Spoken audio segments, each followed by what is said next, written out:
ரூமில் அப்படியே தூங்கிட்டே இருக்காரு மனோஜ். எழுந்துடா, சீக்கிரம் எழுந்துரு, கடைக்கு போகணும்ல அப்படின்னு விஜயா சொல்கிறாங்க. அம்மா அப்படியே போமா, என்னை எழுப்பாதம்மா அப்படின்னு சொல்லிட்டு அப்படியே மடியிலேயே விழுறாரு. என்னப்பா இவன் கொஞ்சிக்கிட்டு இருக்கான், அவங்களும் கொஞ்சிட்டு இருக்காங்க அப்படின்னு சொல்லிட்டு முத்து சொல்கிறாரு. அதை தாண்டா நானும் கேட்டுட்ருக்கேன், அவனை எழுப்பி அனுப்பாமல் என்னவோ கொஞ்சிட்டு இருக்காங்கன்னு சொல்லிட்டு அண்ணாமலையும் சொல்கிறாரு. இவனை இப்படிலாம் எழுப்பினா எழுந்துக்க மாட்டான் அப்படின்னு சொல்லிட்டு இருக்காங்க.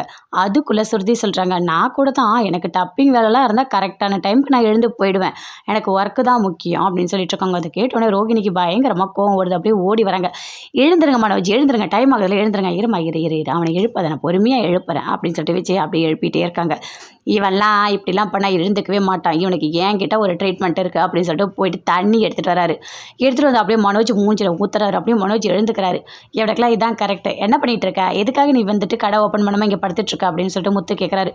நீங்கள் எதுக்காக இந்த மாதிரி தண்ணி ஊற்றுறீங்க, நீங்கள் பண்ணுறதுல எவ்வளோ பெரிய தப்பு அப்படின்னு சொல்லிட்டு ரோகிணி சொல்கிறாங்க. பின்ன இவனை எழுப்ப வேணாமா, அது எங்கள் ஷாப்பு, நாங்கள் போகும்போது தான் போவோம் அப்படின்னு ரோகிணி சொல்கிறாங்க. நீ சொல்கிறதுலாம் கரெக்டு தாம்மா, 27 லட்சம் ரூபா பணத்தை தொடச்சிருக்கான், அந்த பணத்தை இந்த கடையில் இருந்து தான் நீங்கள் வர வருமானத்தில் தரணும், அதை கொடுத்துட்டு அதுக்கப்புறம் இவனை தூங்க சொல்லு அப்படின்னு சொல்லிட்டு முத்து சொல்கிறார். அதை கேட்டோன்னே பயங்கரமாக கோவம் வருது. மனோஜ் எல்லாருமே எழுந்து கிளம்புறாங்க. மீனா சமையல் ரூமில் இருக்காங்க. அங்கேருந்து விஜயா வராங்க. வந்தவொடனே சொல்கிறாங்க, இங்கே பாரு, இதெல்லாம் செஞ்சுடு, கொஞ்சம் சிக்கன் குழம்பு வச்சுடு, இதெல்லாம் பண்ணிவிடு, வெஜிடபிள் பிரியாணி தனியாக பண்ணு, இதை பண்ணு, அதை பண்ணுன்னு சொல்லிட்டு எல்லாமே சொல்லிட்டு இருக்காங்க. இங்கே பாருங்க அத்தை, இத்தனை பண்ண சொல்கிறீங்க, ஏதாவது ஒன்று தான் பண்ண முடியும் அப்படின்னு சொல்கிறாங்க மீனா. என்ன ரொம்ப திமுறாக பேசுகிற, இவ்வளோ நாள் நீ தானே சமைச்சிட்டு இருந்த அப்படின்னு சொல்லிட்டு விஜயா சொல்கிறாங்க. இங்கே பாருங்க அத்தை, நீங்கள் இவ்வளோ பணம் சொன்னால் என்னால் பண்ண முடியாது அப்படின்னு சொல்லிட்டு மீனா விஜயா கிட்ட சொல்கிறாங்க. விஜயா பயங்கரமாக கோவப்படுறாங்க. முத்து வெளியே வராரு. வரும்போது ஏசியை இறக்குறாங்க. எதுக்காக இங்கே ஏசி இறக்குறீங்க அப்படின்னு சொல்லிட்டு முத்து கேட்குறாரு. இந்த வீட்டு அட்ரஸ் தான் கொடுத்துருக்காங்க, இந்த வீட்டுக்கு தான் வந்து ஏசி இறக்க சொல்லியிருக்காங்க, நாங்கள் டெலிவரி பண்ணுறோம் அப்படின்னு சொல்கிறாரு. இங்கே பாருங்கள், நாங்கள் எந்த ஏசியும் ஆர்டர்லாம் பண்ணல அப்படின்னு முத்து சொல்கிறாரு. இங்கே பாருங்கள், இந்த நேம் லிஸ்ட்டை பாருங்கள், அதை அவங்களுக்கு ஃபோன் பண்ணி நீங்கள் வந்து ரிட்டன் எடுத்துகிட்டு போக சொன்னால் நான் எடுத்துகிட்டு போகிறேன் அப்படின்னு சொல்கிறாரு. அதே மாதிரி ஃபோன் பண்ணுறாங்க. என்ன வாசுதேவன் ஃபோன் பண்ணுறாரு. என்ன நீங்கள் எடுக்கிறீங்க அப்படின்னு சொல்லிட்டு சுருதியோட அம்மா கிட்ட கேட்குறாரு. என்ன ஏசி அனுப்பியிருக்கீங்க அப்படின்னு முத்து சொல்கிறாரு. ஆமாம், அங்கே வந்து கொஞ்சம் இதுவாக இருக்குல்ல, அதை நான் ஏசி அனுப்புனேன் அப்படின்னு சொல்கிறாங்க. இங்கே பாருங்கள், எங்கள் அப்பாவுக்கு 3 பிள்ளைங்க இருக்காங்க, எல்லா பிரச்சனையும் நாங்கள் பார்த்துப்போம், நீங்களாம் எங்களுக்கு ஏசிலாம் அனுப்ப தேவையில்லை அப்படின்னு சொல்கிறாரு. அதை நீங்களே வச்சுக்கோங்க அப்படின்னு சொல்லிட்டு அதே மாதிரி ஏசி அப்படியே திருப்பி கொண்டு போய் கொடுக்குறாங்க.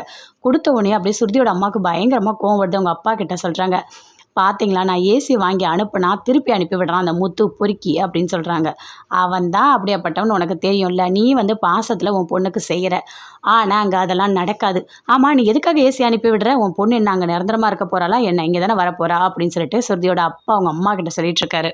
இதுக்கு நான் ஒரு ஐடியா தரேன் அப்படின்னு சொல்லிட்டு சுருதியோட அப்பா சொல்கிறாரு. இந்த ஏசி எடுத்துகிட்டு போய் கடையிலேயே கொடுத்துரு, அப்போ அந்த மனோஜ் கோவப்படுவான், கோவப்பட்டால் வீட்டுக்கு தெரிஞ்சால் பிரச்சனை வரும், அதுக்கப்புறம் நீ ஏசியை வாங்கிட்டு வா அப்படின்னு சொல்கிறாரு.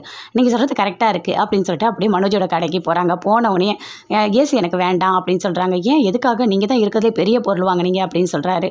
இல்லை, எனக்கு பணம்லாம் வேண்டாம், ஏசி வேண்டாம், இந்த ஏசியை உங்கள் வீட்டுக்கு தான் நான் அனுப்பினேன், ஆனால் முத்து வேணான்னு சொல்லிட்டு திருப்பி அனுப்பிட்டாரு அப்படின்னு சொல்கிறாங்க. ஓ அப்படியா பண்ணா அவன் அப்படின்னு சொல்லிட்டு அப்படியே மனோஜ் கேட்டுக்கிறாரு. அந்த ஏசி ரிட்டன் வந்தவொடனே ஒரு கஸ்டமர் வாங்குறதுக்காக பொருள் வராரு. என்ன ரிட்டன் வந்திருக்கு, அப்போ இங்கே எதுவும் சரியில்லையா என்ன அப்படின்னு சொல்லிட்டு கடையிலேருந்து போகிறாரு. அதை பார்த்தோன்னே ரோகிணி பயங்கரமாக டென்ஷன் ஆகுறாங்க. இந்தாங்க 1.5 லட்சம் ரூபா பணம் அப்படின்னு சொல்லிட்டு கொடுக்குறாங்க ரோகிணி. பரவாயில்ல, அந்த ஏசி நாங்களே வச்சுக்கிறோம் அப்படின்னு சொல்லிட்டு. அப்போ அதை பார்த்தோன்னே அந்த 1.5 லட்ச ரூபா வேண்டாம் பணம் எனக்கு வேண்டாம் அப்படின்னு சொல்லிட்டு சுருதியோட அம்மா சொல்கிறாங்க. பரவாயில்ல வச்சுக்கோங்க அப்படின்னு.